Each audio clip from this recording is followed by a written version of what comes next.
الحمد لله رب العالمين الذي وصلنا إلى المكان هذا، جامع الخير في وادي بني عياش.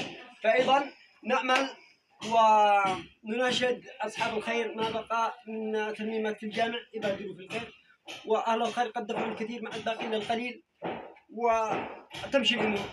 بدأ العمل الحمد لله، والعمل ماشي على قدم وساق، وعمل ممتاز جدا. أولاد الحمامات، أولاد الحمامات على بعدين ما شاء الله ما شاء الله.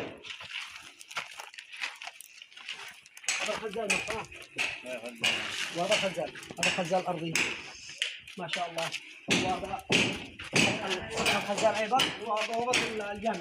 أيوه يا سلام يا سلام.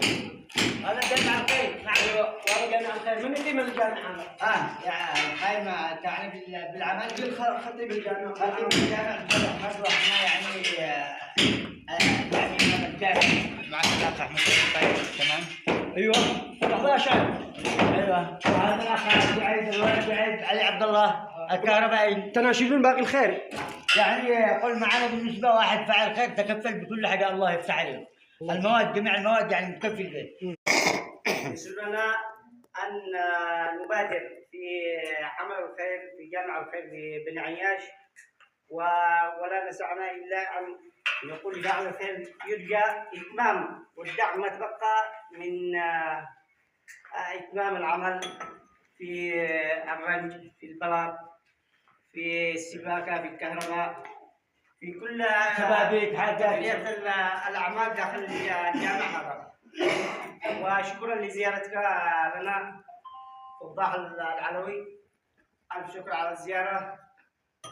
مشكورين يا رجال. الرجال بني عياش ما شاء الله ايادي عامله، وناس شغالين وطيبين ووفيين. وهذا ايضا الجامع الذي كان من المستحيل على انه سيكون بالساعه هذا الجامع. المستحيل اصبح سهلا ان شاء الله. وكمان نشكر الولد شعيب والولد عبد المجيد، الله يفتح عليهم. بارك الله فيهم. قاموا بدور يعني الكهرباء، واحسن يعني عمل والله.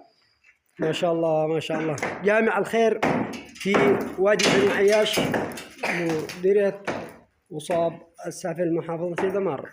تحياتي أيضا.